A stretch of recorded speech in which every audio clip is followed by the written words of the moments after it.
All right, so then for chapter 9, we're going to have to talk about these two new concepts of statics and torque. So what do I mean by statics? We'll start with that and we'll kind of see how we need to use this new idea of torque. We'll see what that is in order to kind of accomplish our goal of this static stuff. So when we say that something, when we're talking about these statics problems, we'll do a couple of, essentially what we're saying is we're trying to look at systems that are in what's called static equilibrium, right? So basically these systems that are not going to move, that are kind of in this nice stable position, that aren't going to change what they're doing. So that doesn't necessarily mean that there's no force on them. What we're going to actually see is that there can be quite a few forces on these different objects. But we want to make sure that despite all of our forces acting on them, that these objects don't change their motion, right? All the forces are going to kind of cancel out to give us a nice static case, right? So we can kind of look at it from what we know so far, right? We've dealt with our Newton's laws before, we dealt with our net force before. So we can kind of take a look at something like this. Let's say we have some sort of bar that looks like this, right? And we want to make sure that this bar is in static equilibrium. So if we apply a force, say, on it from the bottom, we also then need to apply that same strength of force from the top. And then of course we would say, all right, we can look at this. We have F minus F gives us 0. We can say that our net force is equal to 0. And we can all be pretty confident that, if we, apply a force, as long as we put them, right exactly opposing each other, we will end up with a net force of 0, and this block or this bar, whatever it happens to be, is not going to move anywhere. And so in this case, we would all agree that this is in static equilibrium, right? We have all these forces being applied to it. Maybe you have a force from the left, maybe a force from the right, whatever, who cares? But the point is that, despite having multiple forces acting on this object, the net force is 0. However, there's a certain case with this, right, that we haven't been able to account for just yet. So let's say we take this same bar, or whatever. Now we apply a force on this end, and we apply a force on this end, right? But if we look at the directions of these, well, we have a force going up, we have a force going down. My net force, in this case, is certainly 0, right? However, I think we would all agree that if we take this, right, we take our bar and we flip it like that, I think we would all agree that this bar is not going to be in static equilibrium, right? What's going to happen to this is, of course, it's going to start rotating, right? So what we have here is a case where our net force is 0, but our net torque is not 0. So I'm using the Greek letter tau for this, for torque. This is how we spell it, T-O-R-Q-U-E. So what exactly is this idea of torque, right? So we know we're going to apply some sort of rotational twisting stuff to this, right? We're going to spin this bar in some way.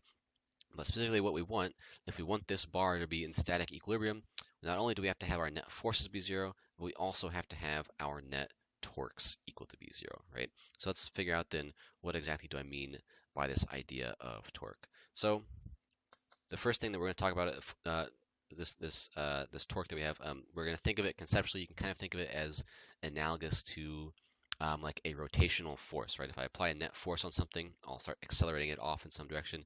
If I apply a net torque on something, I will start to rotate it, right? I will start to actually spin this object. So we're going to talk about torque in a couple different ways over this chapter and in chapter 10 as well. But for now, what we're going to say is we're just going to talk about torque in terms of the torque applied on some object by an individual force. So for an individual force, the torque on some object, right? So if I apply this force here, the torque on something is equal to this. We have it equal to R times F times the sine of theta. So what do we mean by this exactly? So F is obviously going to be the force, right? If you apply more force on something, you will end up applying more torque, right? So this is what we're used to. This is just a term that you're very familiar with by now. We've done lots of stuff with these forces. What is this R? So this R is actually going to be the distance from the pivot point, right? So basically, if we have some sort of object and it is able to rotate, in this case, if we push this object in this way, it's going to spin about its center of mass. So now what we're saying is we also get more torque if we push on this object further away from the pivot point. So how do we know where the pivot point is? We'll kind of address that as we go. It's gonna be a little bit different in different cases, but I'll show you some tricks for recognizing very quickly where you want to put this pivot point. Again, in this case, if we just have this free floating object that's just sitting here, it's not like attached, it's not bolted down anywhere or anything like that. The pivot point would just be, would generally be about its center of mass, right? If it's going to start spinning, it's just going to spin in place, and it's going to spin about its own center of mass. So the further away from the center of mass we push, right, the more torque we'll apply. And this theta, what is this angle? This is the angle between R and F. So actually we are used to force being a vector. In this case, the R is actually also going to be a vector. The R is a position vector. So we need to kind of figure out the direction of R as well.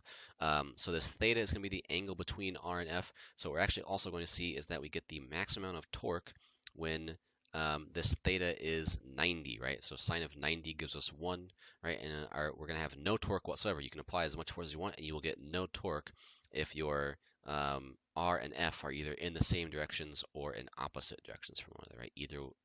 In either case, this sine of 0 or sine of 180 would then give you 0, and you'd have no torque whatsoever, right? So let's just do a kind of conceptual example to talk about all of these. Let's look at the case of you trying to open a door, right? A door rotates, it spins on its hinges, and so when you do that, you apply a torque on the door, right? So we kind of go over all of our different terms. We can kind of see how you already know conceptually about this torque stuff. You use it in your everyday life. Let's make sure you match it up to the math that's going on. So our torque, again, we have R times F times sine of theta. Now let's see how applying these torques helps us open a door. So let's see, we are looking at this door and we're looking at it from the top down, right? So we're above the door, we're looking straight down on it, right? Here's the hinge. So in this case, since the door is bolted about this spot here, I'm going to say that this is our pivot point, right? It's not going to be the center of mass of the door. If this door is going to spin, right? It's going to spin, it's going to rotate about that hinge, right? So that's the actual point that it's going to spin. And so if you want to open the door, right, and the hinge is on this side, which side of the door do you want to push on? Of course, you want to apply your force here. So in this case, this is your F, and your R would be like this, right? You'd say that the position of where the force is being applied, right? That's what your R vector is. So it's your R vector, right? You want to apply this force far away from the pivot point, right? And then, as we're going to see, you also want to be perpendicular, right? So then, of course, right, if you have this, your F is now being applied at the end of the door, so this R is a distance. You can try pushing on the door here. You may have done this before. What happens if you push there? Which one is going to give you the bigger torque, right? You can apply the same force right at the hinge, but as you've all experienced before, if you push on the wrong side of a push door, it doesn't really open very easily, right? You don't want to push on the opposite end of that hinge, right? This is the same principle where you have if you ever used a wrench, right? As you try to screw something or unscrew it, right? Or if you try to tighten a bolt or loosen it up, you're always going to hold the wrench at the end of it, right? You want to make sure to get the maximum torque. You want to be applying this force as far away from that pivot point as you possibly can, right? So here we can see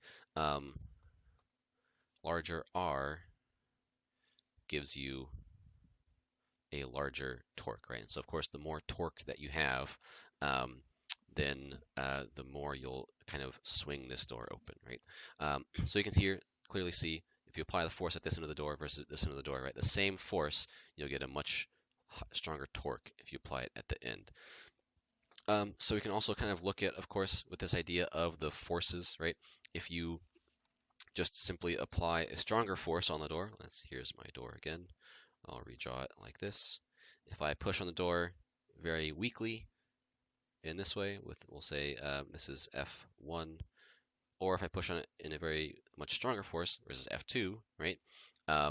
Obviously, pushing on it with F2 is going to make the door open easier, right? It's going to swing the door open more. You're going to get a stronger torque being pushed on this door, right? So larger F also gives larger torque, right?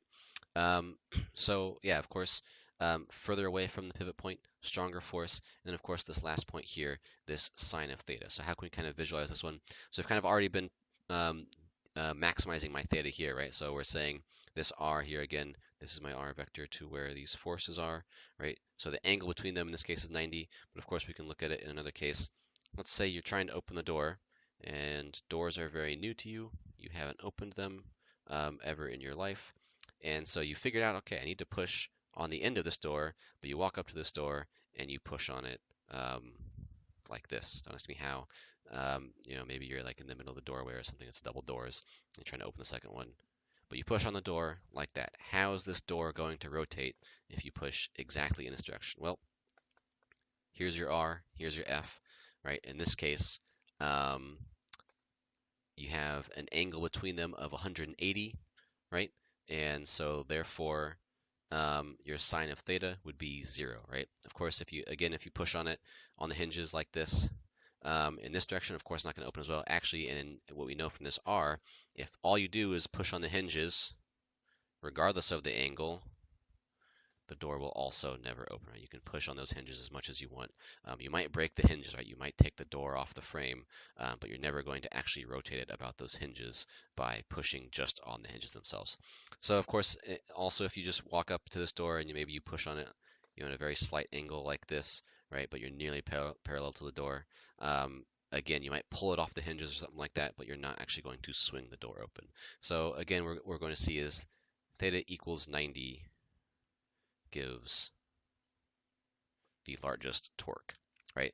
So we do have this new concept, right? We have our torque. The units of this torque, actually, if you pay close attention, what would this be? This is meters, this is newtons, and this is unitless, right? This sine theta doesn't have any units to it. So we actually end up with is units of Newton meters.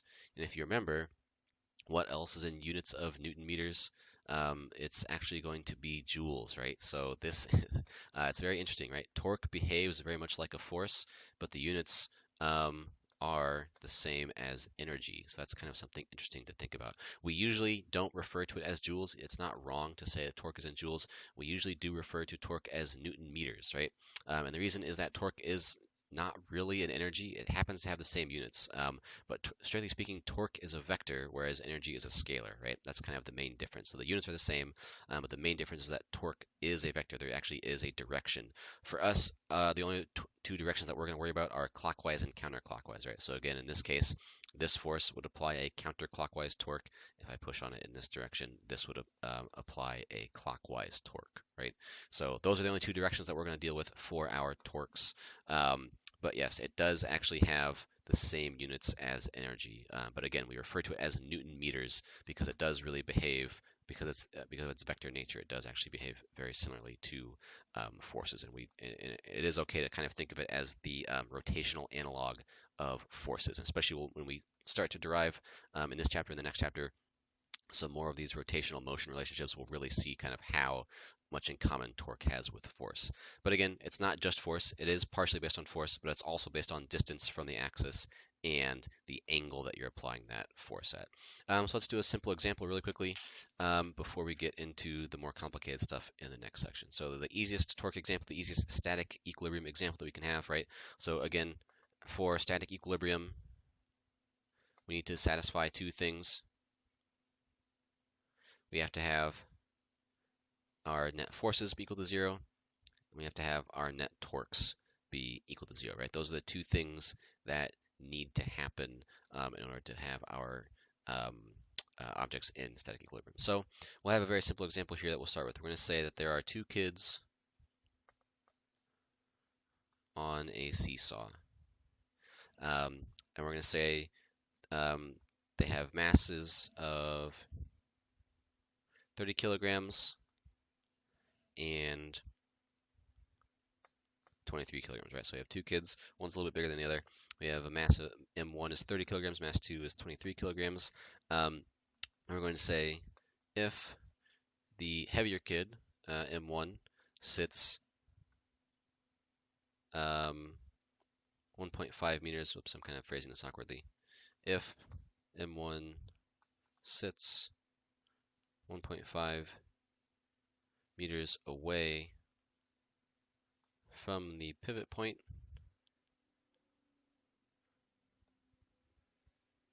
where should the second kid sit? So I'm just saying that their names are M1 and M2, right? So if our more massive kid sits 1.5 meters away from the pivot point, where should our M2 sit? Okay, let's draw this out and make sure we understand exactly what's going on. So here's our seesaw, right? Here's our pivot point, right? So it can kind of teeter back and forth. We're going to say that we have M1 is sitting, I don't know, right about here or something. And so this is, with a mass of 30 kilograms, we need to figure out what force is M1 going to apply to this seesaw, right? Once we have all the forces on our seesaw, then we can kind of figure out what we need to do, right? We can balance out our forces and we can balance out our torques to make sure that we end up with a nice balanced seesaw. So in this case, we have M1 times G, right? This will be one force on it. Then, of course, we want to know, and we know that this is 1.5 meters. Then we have kid 2. They weigh a little bit less, so in order to apply the same torque, they're probably going to have to sit a little bit further away. We don't know exactly how far, but we do know this is what we want the picture to look like, right? We want M2 to be sitting some other distance. We don't know what it is. We're going to call it R, right? We're going to call it R2 to be specific. We're going to call this one R1. So R1 is 1.5 meters. R2 is what we don't know and what we want to find. So these are obviously not the only two forces acting on our seesaw. We also have the force from the pivot point, right? We have this normal force here. So in this case, all we're asking about is where should this person be, right? Where should this kid sit? How far away from the pivot point should they sit to balance this seesaw? So we actually just kind of take it for granted that this seesaw is not going to break. They're not heavy enough to actually snap this seesaw into or anything like that. So we'll just say that this normal force is going to do whatever it needs to do to balance out the force of gravity from these two kids. And you can calculate what that's going to be, and that's just fine. We're not too interested in that. Our main concern is we need to know what is this R2, right? So in order to do that, we have to have our net torques be set to 0, right? So I need to do the net torque must equal 0. So another way you can think of this, just like we had our net forces equal to 0, if you ever have a case where your net force equal to 0, you can say all of your forces up equal all of your forces down, or all of your forces pushing to the left equal all of your forces pushing to the right. So the way I like to do it is I'm going to say all of my torques counterclockwise must be equal to all of my torques that are trying to rotate this thing clockwise, right? So in that case, what are all the torques that I have on it? Well, I have 3 different forces, and each one could potentially apply a torque to this. I'll tell you this right now, though.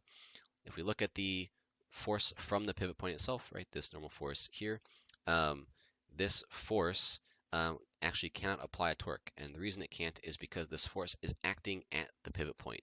So that must mean that the torque from the normal force is going to be equal to the r of the normal force times f times sine of theta, right? But this r right here is 0, so the torque from the normal force will be 0, right? So you don't have to work this out all the time, but just to show you explicitly, the torque from this force will be 0 because it is acting at the pivot point, right? The r, the distance away from the pivot point, is 0.